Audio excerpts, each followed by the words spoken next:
On the touchdown in Las Vegas, the second leg of the training camp.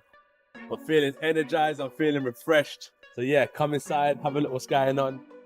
Tough training, tough lifestyle, rough and tough. But listen, how else would I want it? I love it. Feet, don't look for nothing, that's good. Don't look for nothing. Now step around him, upper body. Keep a rhythm now, keep a rhythm. Don't wait on him. Now you're waiting on him, mate. How do you feel? Just be a bit sharper, mate. You're waiting on him again. You're letting him attack you and then you're trying to get away too late. Do you know what I'm saying? So what am I bringing differently? I wouldn't say a new mindset, but definitely like a new perspective. But ultimately, everything new has to lead to a win. So yeah, that's what I'm focused on right now, just winning. With training camp, it's grueling, like there's no doubt about that, but you just need to have a clear mind and be optimistic and run towards challenges every day. And that's how I'm able to get through it, just the perspective I have on what's suffering. Jake Paul versus Anthony Joshua is officially set for December 19th, but the real story isn't the matchup itself, it's the switch that just flipped inside AJ. Good.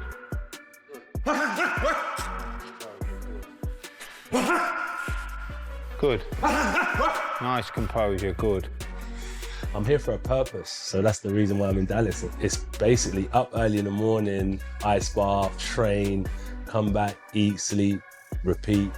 The same as it is in London to a degree, minus the 1% distractions.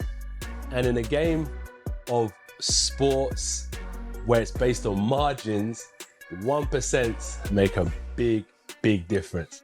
The moment the date was confirmed, Joshua snapped into full focus mode, treating this camp like a mission rather than a paycheck. He's already sparring, studying, drilling, looking sharper and meaner than he has since the Ruiz redemption days. So being out here in the States, I can really see a change in Josh. Like his mindset is one thing that, you know, being out here, it's like so tunnel vision. It's like every single day is geared towards something in camp. So everyone back home would be like, oh, so what did you do on Thursday? You had the day off? And it's like, it's a day off, but it's a day off to get ready for the day on. So there we have it. Back on my feet. I got through the pain of the blister. Back to work.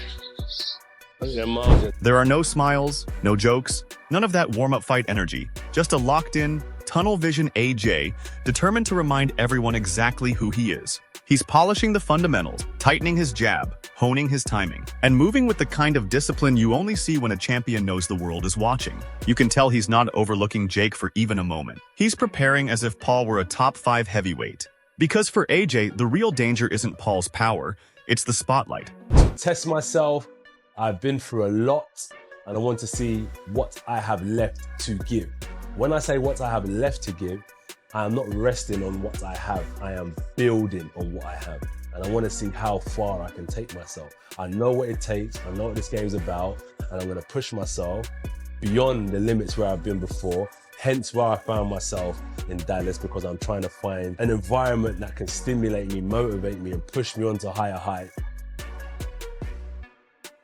And Joshua is determined to control every part of it. December 19th is starting to feel less like a circus and more like a statement camp from a man who refuses to slip again. While AJ is grinding through training like someone who just remembered he once ruled the heavyweight division, we transition straight into Ben Davidson's take, and Ben is looking at this whole situation like someone just told him a goldfish is fighting a shark. Make of, I guess, this sort of crazy fight that's been potentially proposed. What you just said is crazy, isn't it? Yeah. Is that? Yeah, like, in what realm does Jake Paul have? Like, I think he's very dangerous, isn't it, really? Like, in what realm does Jake Paul have a... Dangerous in the sense of for the health of Jake, would you say? Yeah. Yeah, like, this is a sport that we love, and I think we need to protect that. The man practically froze, blinked twice, and asked, what realm are we even talking about? And honestly, he's not wrong. You, me, everyone knows AJ has been locked in at the gym, sharpening up, drilling that jab, and moving with that cold, focused energy that only appears when a fighter feels they have something to prove. Meanwhile, Ben is over here stressing about safety protocols, basically saying, look, Jake's gutsy, but stepping in with Joshua, that's not ambition. That's a health hazard. In front of Jake Paul, would you, and he asked your advice, would you be advising him not to take this fight? Yeah, obviously. Yeah. Obviously, yeah. Of course. And, you know, he's one of the most dangerous guys in the world to go step in a ring with. Like, you saw that with Ngannou, who was a seasoned, you know, one of the most durable men on the planet in one of the toughest sports in combat sports in the UFC. And yeah, so, but I don't know, I'll stay out of all that stuff. So. And the funniest part? He compares it to that classic rob the bank line, but flips it like, yeah, but Floyd wasn't trying to knock someone into next week. Ben's worried. AJ's training like he's trying to break a stopwatch. And Jake Paul, he's walking into a world where one wrong step gets your soul unplugged. It's wild. It's surreal. And it's one of those moments where even the calmest guys in boxing start looking around like, wait, are we really doing this? Does a fight like that damage the integrity of the sport, would you say? For AJ being a world-level contender, like, you're not going to say no at him for... It's not my position to decide that, but I don't really know. I just... do you know the saying, like, I think Floyd done it against McGregor, saying about robbing the bank? Do you know what I mean? Like, it's one of them. Yeah. But at the same time, like, it's different with Floyd. He's not like someone like AJ that could take somebody's head off. Do you know what I mean? As we shift away from Ben Davidson, who looks like he just watched someone volunteer to run straight into a hurricane, we land right in front of Nikisa Badarian, a man who talks about Jake Paul like he's unveiling a superhero origin story. And honestly, you've got to respect the confidence, because Nikisa is explaining this fight with the calmness of someone ordering lunch. Meanwhile, you and I are sitting here thinking, bro, that's Anthony Joshua. But Nikisa is breaking it down like Jake woke up one morning, stretched, and said, yeah, I'll take on a former unified heavyweight champion. Why not? How dangerous is this for Paul? This is a more dangerous fight than Gervonta Tank Davis, but it's a more winnable fight than Gervonta Tank Davis. Gervonta was small, fast, super skilled. Joshua is big, heavy puncher, but not as evasive. So I think if Jake has the right game plan, he has a pretty good shot of winning. And the wildest part is, he's dead serious. We're talking Netflix global stage, Judgment Day branding, 125 million viewer hype, and Nikisa is delivering it like it's a school assembly. That's the kind of confidence that makes you check your Wi-Fi, because you feel like you missed a plot twist. Then he casually dives into the danger like it's just another bullet point. And you've got to appreciate the poker face. He basically says Joshua is a bigger puncher but less slippery than Tank Davis, which is like saying, relax, he's not faster. He just hits like a truck rolling downhill. It's much less of a mismatch than AJ's 9th or 10th fight against guys who've been knocked out 20 to 25 times. Given AJ's pedigree, Jake is built for this. Jake is built for the big moments. So do I think it's dangerous for Jake Paul? Absolutely. Do I think it's also dangerous for Anthony Joshua? 100%. I mean, we're just watching some of these punches being thrown now. Can he take something like that, Jake Paul? Alexander Usyk took it. And he talks about Jake's experience like the man has been training inside a video game. Full-time camp in Puerto Rico, heavyweight prep, bouncing between cruiserweight and heavyweight like he's just switching outfits. And Nikisa genuinely believes Jake can shock the world. Not pretend confidence, but the kind that makes you feel like he's already ordered the celebration banners. And honestly, I respect the ambition, because whether you think Jake Paul is insane, brave, or just allergic to easy nights, Nikisa is selling this fight like we're witnessing the next chapter of boxing chaos. And I can't lie, you, me, all of us, we're definitely watching. Look at the experience that Jake has gained in the 5 years he's been in the sport. To be in your 12th or 13th fight in front of 80,000 people at AT&T Stadium in front of 125 million viewers, that's not experience you can gain normally. So he's going to go into that event very calm and very composed. And I fully believe that he does 100% think he's going to beat Anthony Joshua. And sliding right out of Nikisa Badarian's, yes, Jake Paul can absolutely stand in front of Anthony Joshua and survive energy. We crash straight into Simon Jordan, a man who reacts to boxing chaos the same way your dad reacts when you tell him you're quitting your job to become a magician.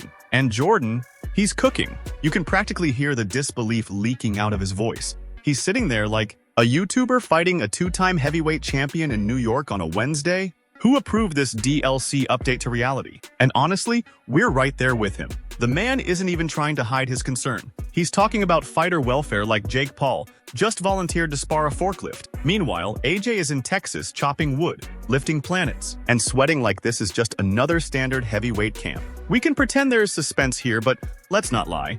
Every time someone mentions Jake stepping in with AJ, your brain instantly cues up that slow motion, "This might hurt" soundtrack, from every disaster movie ever made. Whether he was a YouTuber or not, he's licensed to fight, which means that the governing body should be suggesting that this is not a fight that possibly they should be looking to sanction. Yeah. But they will, because the sanctioning fees will be enormous.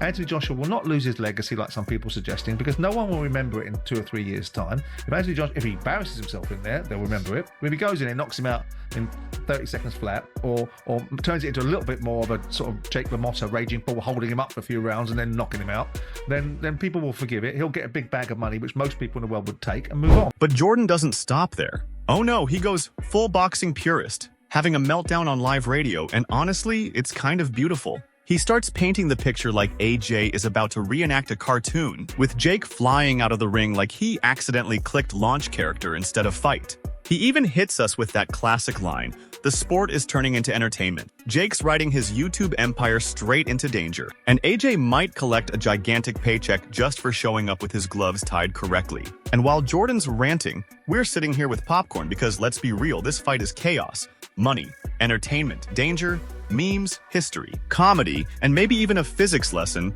all rolled into one. Whether you love Jake, hate Jake, or just want to see what happens when the algorithm sends a heavyweight punch to a YouTuber, you and I both know we're watching every second. But this doesn't prepare Anthony Joshua for any meaningful fights post that. And it worries me, insofar as I should be worried on behalf of Jake Paul, because he's got plenty to say for himself, that someone somewhere along the line is going to get really hurt. And you watch the fight on Saturday evening where you watch Echo Esserman get knocked out of the ring and hurt by Jack Catterall. He's a professional fighter.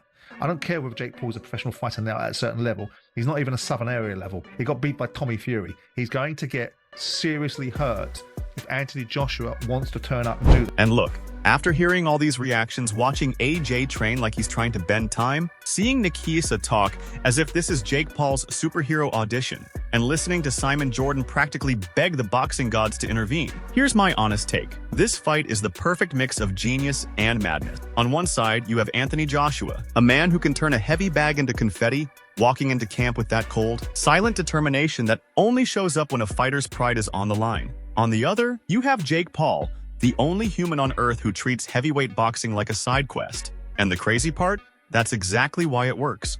Boxing isn't just a sport anymore, it's a global spectacle. This matchup is the purest example. Jake brings the eyeballs, AJ brings the artillery, and together they've built a fight that makes even the most serious fans stop scrolling. And as much as we joke about it, as much as we laugh at the chaos, you can feel the tension rising. Because if AJ shows up sharp, focused, and mean, this could be a reminder of what heavyweight power really looks like. If Anthony Joshua wants to turn up and just make it look like an exhibition, I don't know what that helps Anthony Joshua do besides get a big paycheck.